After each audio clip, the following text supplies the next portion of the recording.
My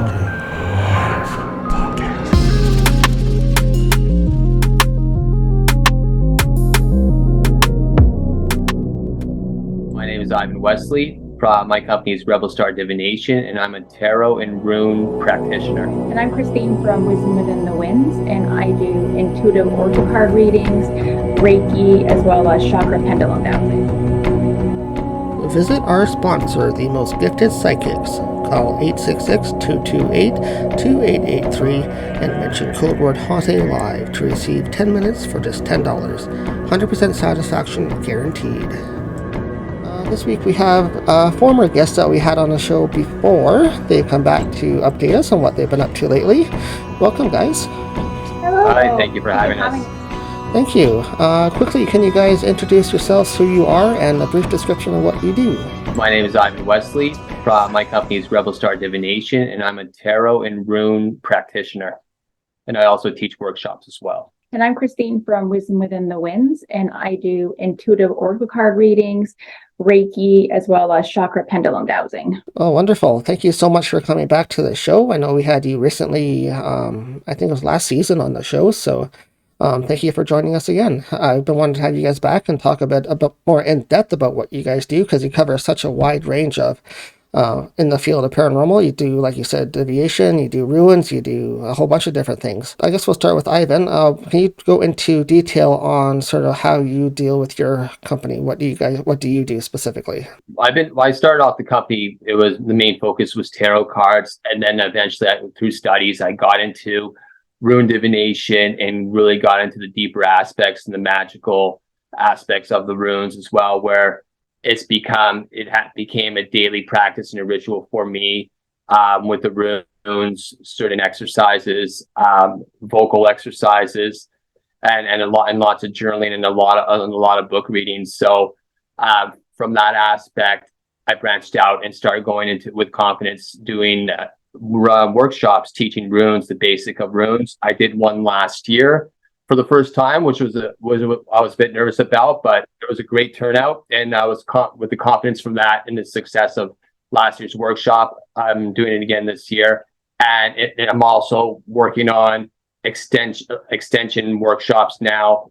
Those who've taken the intro to runes, I'm doing new projects that's going to just continue the teaching and the learning process of runes for those who want to know about it and who want to go beyond the cheat sheets, beyond the basic keywords of what the runes are and what they look like in a reading. I'm getting to the workshop I'm working on now that's going to be ready this summer. I'm connecting the Norse mythology and the rune lore and from the Nordic poems to each rune now. So it'll give you more meaning and more of a background behind the initial look of the rune and the initial keywords. Because I feel that online on social media, a lot of people are just happy having the keywords, saying, hey, I can read runes, I can make jewelry. I've seen people put runes on stuff and products they're selling without even knowing what the runes are about. So that's what I'm doing. I've been focusing now on workshops for the future, but on the side through Rebel Star Divination, I also do tarot and rune readings online through e-readings, and I also combine both of them as well too to make the readings truly special. Same question for you, Christine. Can you go into just a brief description of what you do for your side? So for my business, my main offering that I give to clients is doing intuitive oracle card reading. So I've been working with oracle cards probably for about 30 years. So they've been part of my journey for quite a long time. And then I'm so grateful to be able to provide it for clients. So I just help connect to the angelic realm, the client's spirit guides, and their higher self, just to give them the information that they need to support them during their journey and growth. Great. So you guys both have your own separate ways of doing what you do, but you also have combined together, I guess not really a new company, but you guys do it together as well as one, so which is, I believe, called Hermit and the High Priestess. So can you tell me a little bit about how that came together? What made you decide to join together? You want to explain it to me? You're the one that called it the beautiful fluke. Yeah, it was a beautiful fluke. 2 years ago, we started doing Facebook Live. I think Christine wanted to get over her nerves and stage fright of being in front of the camera. I said, okay, and I already did a few live Facebook readings myself. So I said, okay, let's try and do something together for the first time. And we actually talked about the night before doing a practice run of me doing tarot readings and her with her oracle cards and angel cards, and then combine them together and see if we came up with the same messages for the person. So the night on Facebook that we did it live without a net, we didn't practice. It ended up being a success. It was fun, and we realized after, and when we were doing the Hermit, we didn't even call it the Hermit and the High Priestess at the time, I don't think. Yeah, it's just like Ivan, Christine, Wisdom with the Winds, Rebel Star Tarot at the time, my company name was.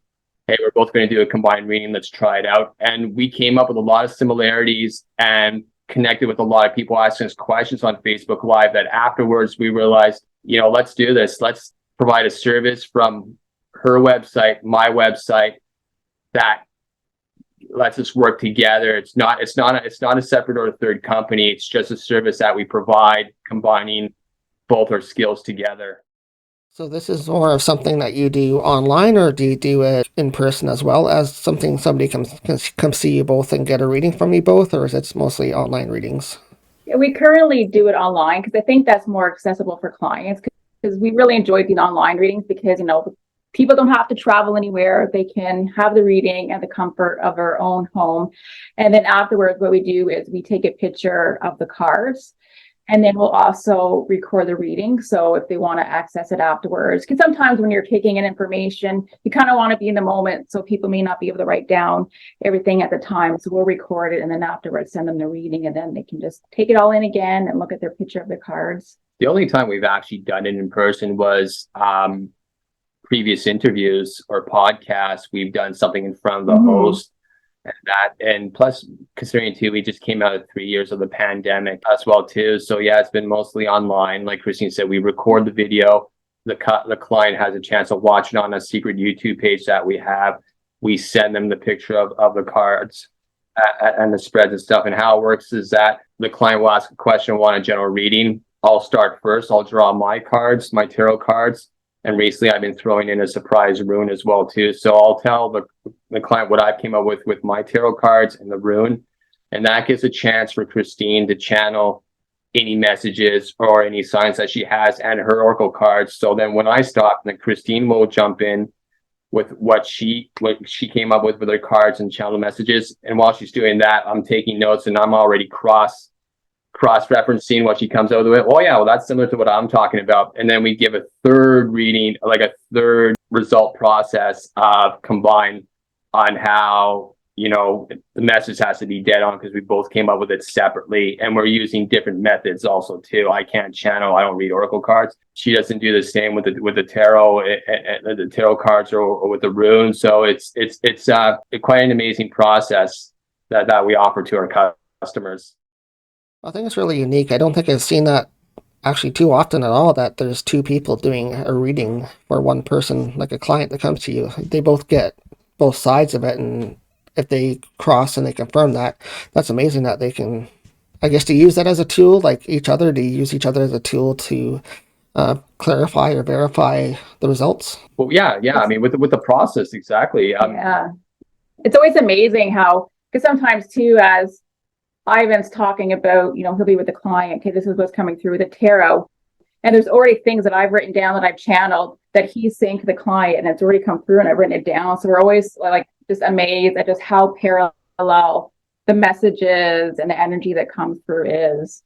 When she's speaking to the customer and she's about to say something, and I already have the idea, like, because while she's doing that, I'm getting secondary messages from the tarot cards afterwards. I get to examine it more without talking to the client right away, because Christine's already got the client occupied with her messages, and I'm coming up with stuff and I'll write it in my notes, and Christine comes up bang right away after with what she came with. I'm like, I was just about to mention that, it's like a freak out moment.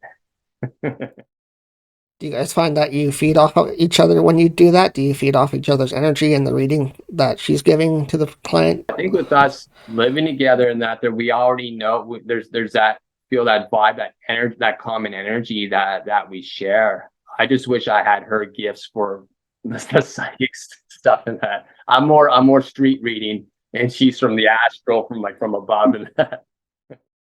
Well, there's different forms, right? So she has a gift and you have your gift as well. So combine those two together and I think you guys are doing amazing work there. So congratulations.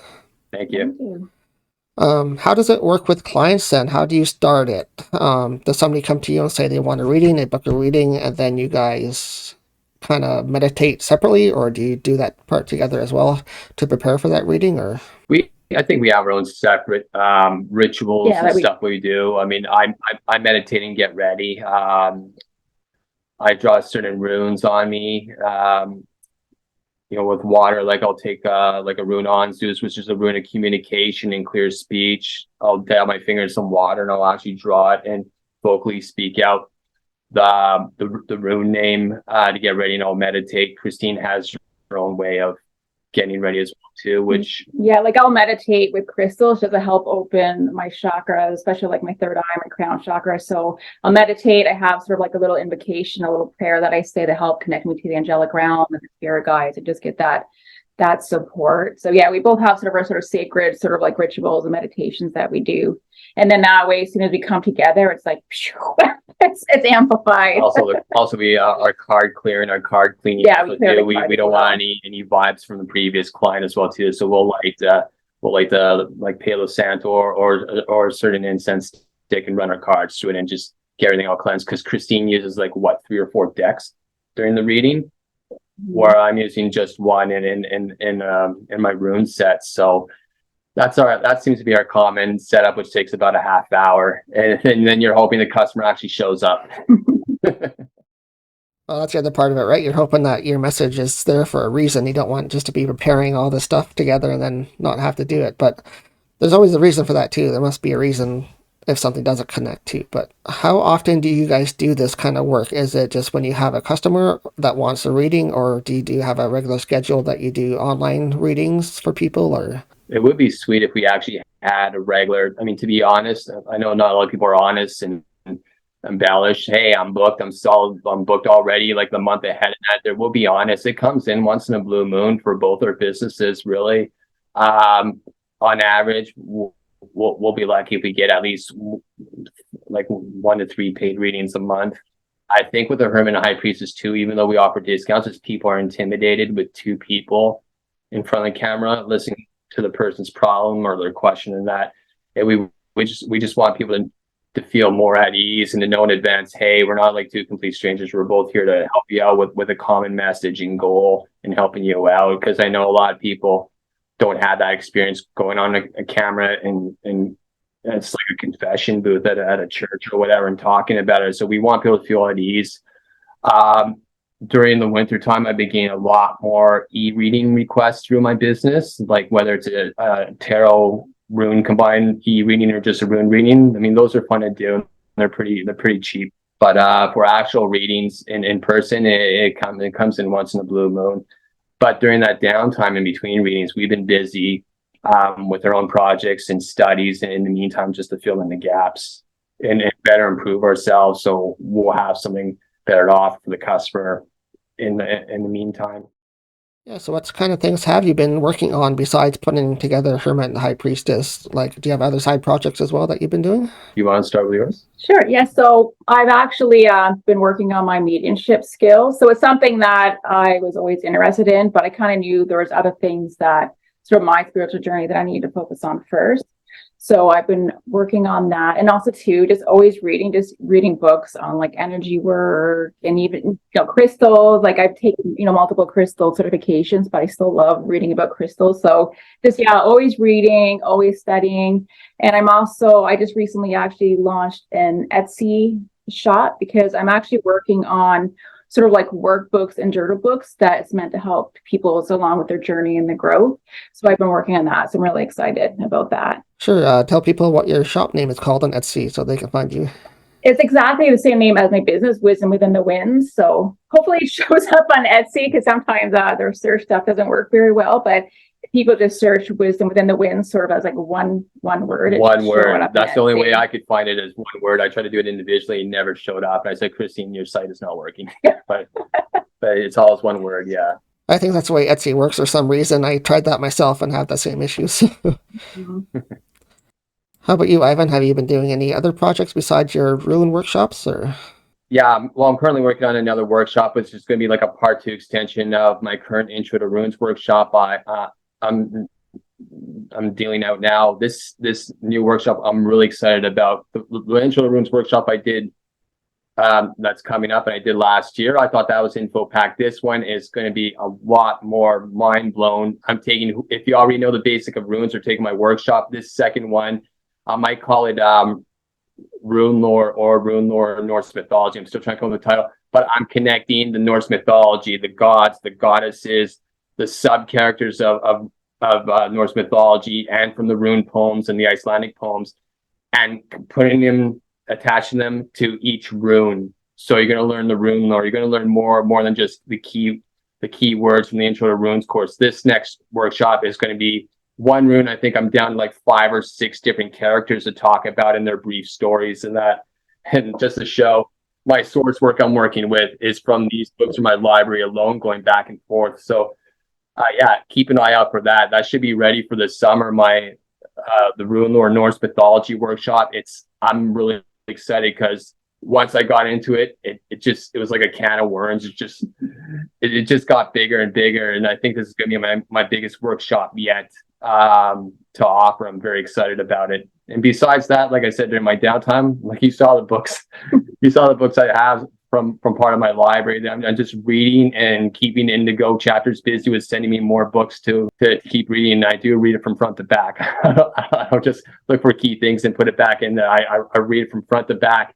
And there's an Icelandic sagas book I'm reading now, and it's like 700 pages. It's thick like this. And I just love it. And with that effort, hopefully it's something that I could offer customers in the future and show how much passion that I had in teaching and the passion I have in doing the tarot and rune readings and that, and hopefully it would be my actual day job. Well, let's hope so. I mean, like, you both have the passion for what you guys do, and I think it shows that with combining, first of all, separate businesses into one business, I think that shows how much passion you have and that you want it to move forward even further. So I'm sure it will take off for you guys. So can you talk a little bit about the history of the runes? Maybe people might be interested in just a brief history of what they are. Maybe they don't know what runes are or how to work with them. Maybe talk a little bit about that. A misconception is people thinking or calling them Viking runes, or think only Vikings came up with it. The Viking age really was from 700 AD to 1000, where runes came in way before that. The earliest artifacts, in fact, 2 months ago, they just found something recently that dates back to 150 to 250 BC. Before that, it was 150 BC, but the new stuff that they found goes even further back, another 100 years. And runes is basically, it's an alphabet system, which is tied to what I mentioned before with rune lore stories, symbology, and that. And it's something that started with the Germanic tribes. And when the Germanic tribes started to migrate more towards the north, towards England, Wales, and then over to Sweden, that alphabet set has transformed into other different alphabet sets, similar to the original rune set that I'm talking about. Was called Elder Futhark, the oldest of the rune systems. And then it branched off to the younger Futhark, and then the Anglo-Saxon runes. And yeah, so people thinking it started with the Vikings, and it's like, and no, it was way before that. That Viking period was only like 400 years that we're talking about, 1,000+ years of runes existing and still being used. And it came back to light, I guess, because of the Viking shows and stuff like that. People are all interested in getting the runes. But it's good to see people actually take the time and study the traditional aspects of the runes and what they actually mean, and not just use it as a vanity piece. Know what you're writing. What you're writing down for symbols. And runes is multi-layered too, compared to tarot. With the runes, instead of just learning the face value of the runes and the keywords for divination, you could take off the layers of that cosmic onion and get deeper into it, which is what I have with rune magic, and rune studies and stuff like that, where you realize that each rune has an energy flow. And with my daily practice, I've gotten into doing rune yoga, and doing the symbols of the runes and concentrating facing north or east, the energy flowing through the open palm of your hands from the chthonic levels through your feet coming up or coming from your head from the heavens above. It's all linked in, and it's also links in with the cosmology of the Nordic belief system of the tree Yggdrasil, the world tree, and the 9 worlds that are attached to it as well too. That was a mouthful. You can tell how passionate he is. There's so much more I could talk about these. No, that's actually why I wanted to have you guys back on to talk more in depth about what you guys do and explain some things to people that might not know what things are about, especially like you do deal so much with the ruins. It's like some people might not understand what they're about or how to use them exactly either. So what would you recommend to somebody that wants to get started in ruins and how to start reading them themselves, besides coming to maybe like a workshop that you teach them at? I do teach a workshop, and I teach it live. It's a 2-hour workshop. The time of this recording, I have it coming up next Saturday, but I do know when this video comes out, it'll be over. But I do plan on doing this workshop twice a year live. It's a 2-hour workshop, Intro to Runes. There's also a link on my website at rebelstardivination.com where people could watch the replay version of it. You can actually pay to watch the replay, which will be cheaper than my live. And also too, when you take the workshop, you get a 39-page PDF file of cheat sheets, book recommendations, even music recommendations to get yourself absorbed into the feeling, into that Nordic Scandinavian feel of artists that do sing in the original language and that too, and sing about the runes to give you that whole vibe. With the workshop, you get the download sheets. If it comes for books, let me go on my book pile here. If people want to get into runes, there's 2 or 3 books I could recommend. The first one is Taking Up the Runes by Diana Paxton. That's a really good book to get into. Also, the book of Futhark by Idrid Thorson. So those 2 books right there will get you on the right path and learning more about the runes and seeing how deep it goes besides just the face value of the runes or the symbols. Right, because that's what I mean. Like most people look at ruins and they see these little symbols and they might not understand what they mean or how to work with them, right? So they might need a base point where to start from and how to start learning how to use them. So exactly. If anybody has any questions, even if they're not planning on taking any workshops, they just want to ask questions about ruins, they could contact me through my website or through my social media pages on Instagram or Facebook. And I'm more than happy to answer their questions and help them out. And same for you, Christine. Have you been working on any other special projects lately that you'd like to talk about? It's just been the Etsy shop. It's just, I'm really excited about that because I want other ways that I can support people and just sort of help them. So, maybe people are a little nervous about getting a reading or, maybe they don't want Reiki or anything like that. It's just a way I can just help as many people as I can because I really feel that like in my heart and soul, I just want to be able to support people and help them and help people connect to the wisdom and magic within themselves and just know how amazing they are. That's amazing. Thank you so much for you taking both your time out and joining us on Haunting Live again. It was wonderful to reconnect and have you guys talk a little bit about what you do with Hermit and the High Priestess. So thank you guys so much for being on. Thank you, Trevor, for having us. Miss one of our episodes? Replay our episodes on Rhode Island Broadcasting, Wednesdays at 10 p.m. EST. Show your support for Haunting Live by supporting our broadcast partner, Rhode Island Broadcasting. Find them on YouTube. The paranormal can happen at any time, so that's why our Etsy store is always open. Get your paranormal items from cleansing to protection to attraction, all available now on our Etsy store. Search Haunting Live.